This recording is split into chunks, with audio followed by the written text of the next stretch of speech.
Hello and welcome to episode 3 of the Baby Plato podcast. I'm your host, Josh, and joining me again is Mike. Hello, good to be back.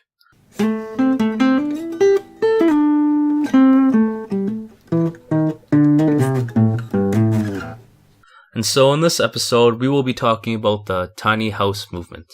The first thing we should do is kind of explain what a tiny house is. So there really isn't a definition of what a tiny house is. Like some people, for them, it's an RV. For some people, it's kind of like a yurt, which is kind of like a all-weather tent almost. So they're basically, it's pretty self-explanatory. It's just like a house that's pretty small. So it's a small house, what would you find the appeal to be with these tiny homes? Why would someone want a tiny house instead of a regular house?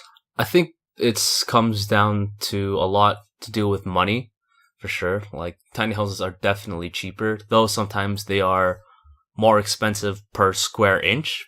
They're usually quite a bit cheaper. In general, they're under 500 square feet, and I think I was reading somewhere the average American home is something like 2,600 square feet. Okay. So, that's a huge difference, and it's also I would assume it appeals to people who are really into the minimalist sort of style of living, where they don't want too many things in their life. They more want experiences than materials. Right. Yeah. So it can't just be money. It's also the aesthetic. Like, there are other reasons why someone would want to live other than just to save money. Yeah. So I could see how the minimalist movement can kind of relate to tiny houses, but with that being said, you can still be minimalist in a regular house. So there has to be something, unless you really just want to be a hardcore minimalist. There must be something else, I think, that appeals to people who want these tiny houses. Maybe it's easier to move around. Yeah, definitely. There are those which are basically kind of like RVs. And so they're built on a trailer, and so you could drag them around. So some people have that sort of option where they can drive it around, park it where they like, almost anywhere where they like. But also the small size of the house kind of forces someone to drop a lot of material goods from their lives. Right. Like, you can't have a whole bunch of furniture you're not using, otherwise you're not going to be able to move it around at all in your place, right? And so tiny houses are kind of like really small apartments, almost, is what I think they are, right? Really small downtown Toronto apartment. Yeah, exactly. You pay $40,000 or something like that, or maybe more or less, depending on if you build it yourself or stuff. And then you get the same size of a living space you would when you're living in downtown. Right. Right. So they're kind of small apartments but they're not an apartment building, I guess. Yeah. And significantly cheaper than living in a city. And like you said, this would probably appeal to people who kind of would live for the experience a lot more. In terms of they would rather be outside than in their home. So they're probably not spending that much time in the home anyways. Yeah. I personally find them really attractive myself. There's going to be a lot less utilities as well for a tiny house. If you think about how much it takes to heat a home or to cool a home, it costs quite a bit of money just because there's so much empty space. But then with a smaller house, it doesn't really take that much to heat or cool. So, your utilities drop a lot. You could also put solar panels.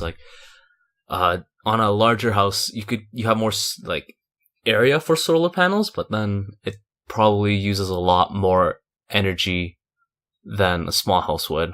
Right. So it's probably not as cost effective on a large house. And I can't help but to think about social aspects of this. Because I can see, although there are appeals to the tiny house, there's definitely going to be a lot of restrictions in terms of how many people can you invite over? Yeah. I mean, and then there's, some people say, I wouldn't be inviting people over anyways, but even the fact that you're going to be going out and meeting people and saying, oh, I live in this tiny house. I can't really, hold any meetings there or anything like that. It's like right off the bat, it already seems very odd, and people are going to kind of say, oh, that's interesting, Yeah, for sure. So, I mean, is that something that people should be like concerned about? Like, who really cares? Or because that will matter to some degree when you do go out and meet people. Yeah, like there's a lot of creative ways I've seen on the internet of people like having seating spaces and stuff like that, or like just a lot of cool ways they save space. I think that's another factor that I think is really attractive about tiny houses. Since they're so small, people have to get really creative to like have as much storage space or be able to invite people over. Okay.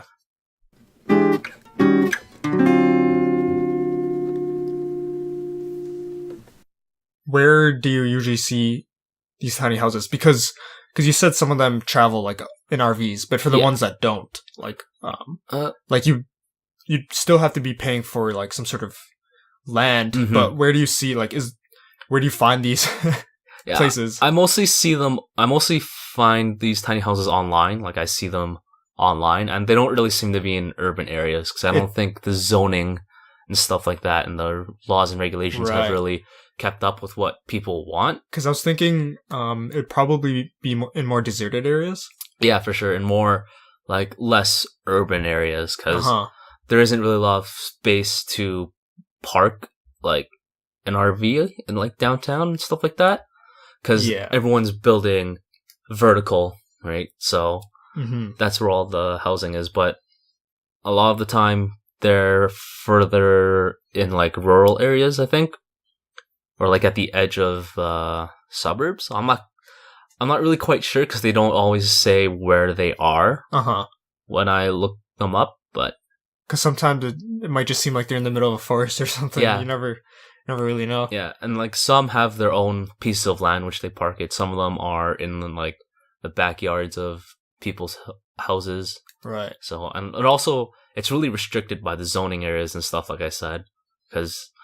Yeah, the law is slow, and this movement, I'm not sure exactly how fast it is, but I know people exist who live in these places, so. And do you think this is a trend that's has the potential to grow into like something really, really big? I think yes. Like, especially considering the price of houses are really going up, like especially in our area that we live, like the GTA area. And so young people like you and me, we like, it's going to be pretty hard to get a house that is within kind of where we live. So I think tiny house is also a really good way to save for a family house as well. Like right now I am a singular person, and I don't really think that a tiny house is super good for growing families. Right. But I know there are some people who do it. Like I've seen online people of like, but that will cause some restrictions then. Yes. Like, so we can already see it's kind of it has its limitations. Yeah, it's more so applicable to maybe like a single person, like max 2 people. Yeah. Unless you get like a really large tiny house, a large tiny house, a not so tiny house. Yeah. But yeah, it's interesting because I could see it possibly gaining a lot of attention and appeal, like you said, to some young people, trying to find a place to live because the prices are going up like crazy. But I'm just wondering, like how far it would be able to take you, because eventually, when you do have a family, like you said, you probably would need something bigger. Even in a regular size apartment would be more suitable. Yeah. But again, it depends on your situation. And if it's like, you could also rent them out on Airbnb. I think a lot of tiny houses are also like on there. Some people, because you could build them by yourself for pretty cheap, right? And so a lot of people have like small tiny houses like on their property or something, and they rent them out via Airbnb or something. But yeah, or when you do move out of it into a larger house, you can kind of keep it as assets or like as kind of if it's on wheels, like an RV, like as a vacation place, Right, like vacation right. home almost to drive around with. Hmm. So And it's just like a nice cozy area yeah, for you to have as well. That's like outside of maybe your bigger house that you own. yeah, like a guest house almost, I guess. Uh huh. Uh huh.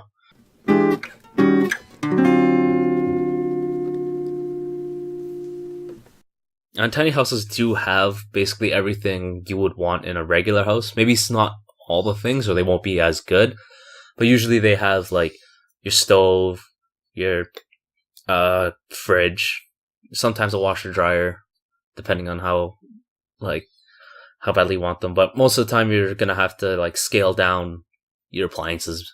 So there's another sacrifice you have to have. But to some people, that's what they want. They want to have less stuff in their lives, right?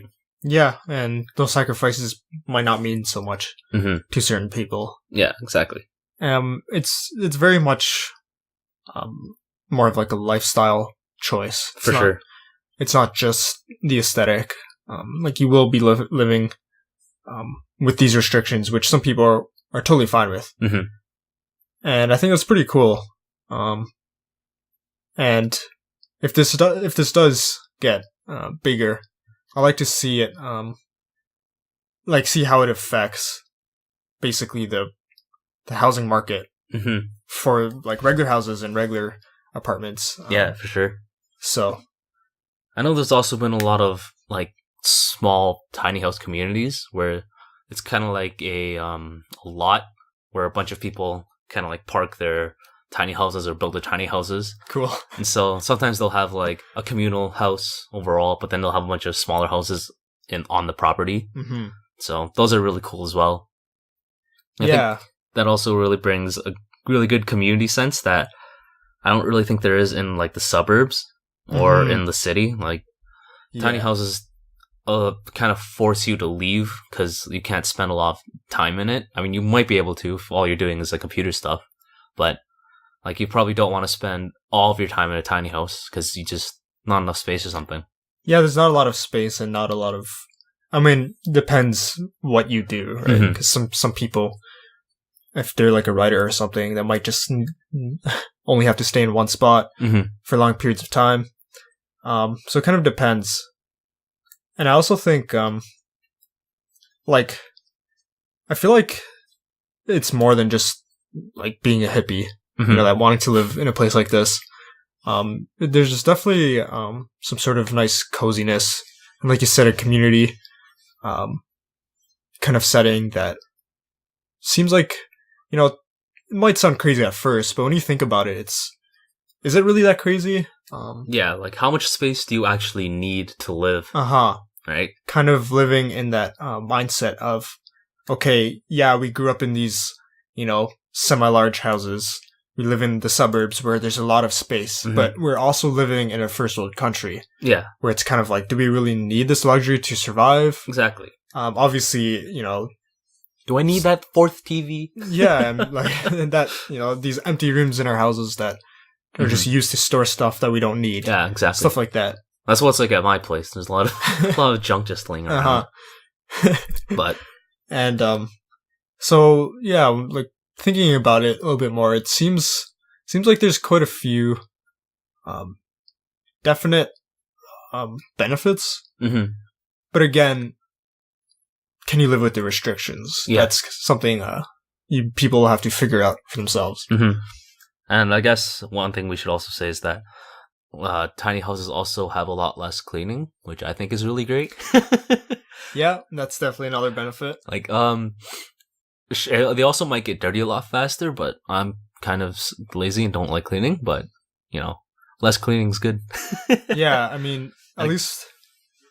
I hear it kind of forces you also to clean as you go along, because I'll be, like, in my room, and I'll just have, like, dishes around, like, I'll bring that down eventually, but if you don't have that much space, it's like, well, it's gonna take me, like, 2 steps to get over to the kitchen and wash it, so... I just have to turn around, I'm ready in my kitchen. Yeah, pretty much.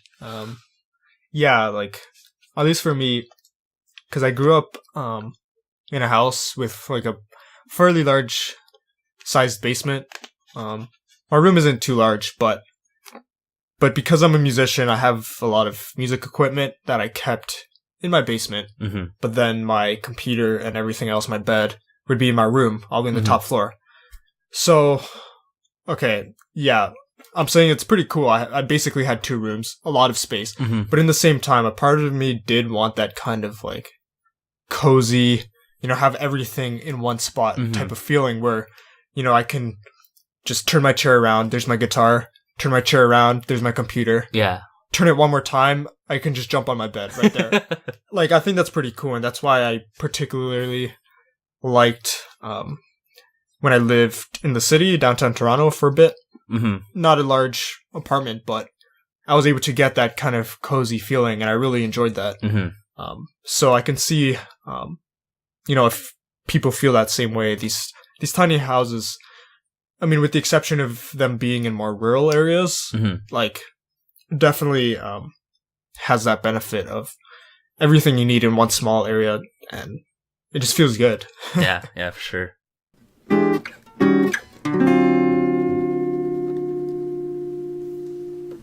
So, how much would one actually be saving? I think you would be saving quite a bit, like, because you could probably get a loan for them. You won't really need a mortgage, because most of the time mortgages like really, really like expensive. They're like 25-year deals basically to pay them back. And like depending on your tiny house, some people build it themselves. They'll take like a year or whatever to build it themselves. Mm-hmm. And if you get it built, depending on how big it is and how much work is into it, like I've seen kind of like the high end is like that I've seen online is like 10,000. Or not 10,000, sorry, 100,000, and like low end maybe 25,000, and those are people who built them themselves. So it really depends. You can really go all out, get like a 3-wheel trailer, right, and have like a lot but of it's quite stuff. A significant amount. Regardless. But you compare that to a regular house, like exactly, 250,000 for a house. Like it's nowadays 500,000 and up. Yeah, at least in like around where we are. GTA, yeah. It's like $500,000 for a house, and you compare that to a tiny house, which it could be as cheap as 25,000. It's like a car, brand new car. Yeah, you could get a loan for it, and you probably won't be paying it off for years, right? And I think tiny houses also give you a lot of freedom, not just because you can move them, but just because you don't have to pay for like a really long time for your house, right? For your place of living. Yeah. You're not stuck with a 30-year mortgage or anything like that. Yeah. And it kind of forces you to be frugal. Like making sure, oh no, I want that new thing. Oh crap, I have nowhere to put it. Yeah. It's it definitely forces a very different mindset. But like I wouldn't say restricted lifestyle, because although there are limitations for the things that you can have, it kind of really forces you to see what you truly need. Yeah, what's most important to you. And you kind of value those things more. And there's less of a chance of you giving into consumer society and buying all this stuff that you don't need, kind of thing. Yeah. And if there's a disaster, you could probably like get everything brand new again. Right? It's like, oh man, my house is on fire. Oh, I guess I'll get a new one since it only cost me this much money. And I probably saved like a whole lot since then. So given that you can live, like you totally don't mind all of these lifestyle changes, like, do you think you will actually do it? Like, what are the chances? I think I can, definitely. Like, the only problem is the area, because, like, for the most part, houses and homes are all about your location. That's why it's so expensive where we are, because it's the GTA and stuff. But everyone wants to live here, kind of thing. Yeah, exactly. But other than that, like, I could see myself living in a tiny house. Like, it would be the same thing as living in a small apartment in downtown, right? It's just, in a different way, probably a lot cheaper, because you probably won't be spending like $1,000 on rent every month or something like that. Yeah. So mostly So mostly the area restrictions and also be like your job too, right? Perhaps, yeah. Like where you can get a job. Also, I think would really restrict that where would be you very can. Like if you get a job downtown, you're not gonna park your tiny house probably like on the street or something. Drive like hours. Yeah. Well, I mean, some people do it. Yeah. Depends, but like you could definitely pay it off without having to live or without having to have a job downtown. I think like even if you have a job in a smaller city, you could probably definitely pay off like a tiny house. Yeah. I guess the biggest restrictions would be just the area. Like, some people can't stand living in less urban areas, for example. And I guess just like the social aspect, like I said before. Yeah, you'd probably go out a lot more. Because you'd probably be going out a lot more, but like how far would it take you in terms of like what are the chances of meeting someone who's like totally fine with your tiny house, because it's not common, and you know, unless you find someone else who also likes tiny houses, you're pretty lucky. Yeah. So I guess those would be, at least for me, I would see those as the biggest reasons to not. But the actual living conditions themselves, I think people find ways to make it work, and that isn't as big of a problem. Yeah, and these tiny houses aren't like your white panel RVs that you see like on the highway and stuff. Like they look like normal houses, right? Like they have like wood paneling on the side and stuff like that. And yeah, they look really nice. They look like regular houses without brick, because brick would be way too heavy. But yeah, or like I said before, they don't have to be like on a trailer. They could be other stuff as well, as long as they're like the space is small, right?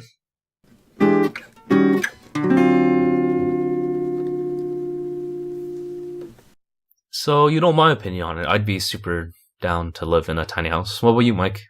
So for me, I mean, I already expressed like what I think would be the main reasons why I wouldn't, such as social aspects and the area, because my kind of job, I guess, would very much be taking place in the city or in higher populated areas. So, like, it would suit me well to live in a place like that. I just don't know if I will actually ever do it. But so you can't really see yourself living in it just for practical reasons? So for me, I think I would like to live in a place like that. Like I said before, I'm a big fan of like small, cozy areas and having everything in one spot. I just don't know if I would want that to be like my main house. I kind of see it as maybe a place when I want to escape the city kind of thing. And I think it's a very good place to have a lot of alone time. So, given that I have the luxury of having like a bigger house in, maybe not even a bigger house, but in a more populated area, for practical purposes of my job, I would totally get something like that in a more rural area to kind of get a more alone time, quieter, kind of more peaceful as well. So it's hard to say whether or not I would do it as like my main house, but definitely it's something that I could see myself being a part of, doing something like that. Yeah. I don't know, hard to say. I mean, I'm not even thinking about moving out yet, so like who knows what the situation would be. Thanks to Mike for joining me on episode 3 of the Baby Plato podcast. If you have any feedback, feel free to email me at babyplatopodcast@gmail.com or leave a comment wherever you found this, and hopefully I will get back to you. And if you'd like, Mike has a new song out. I will leave that in the description. Thank you for listening, and I hope you have a great day.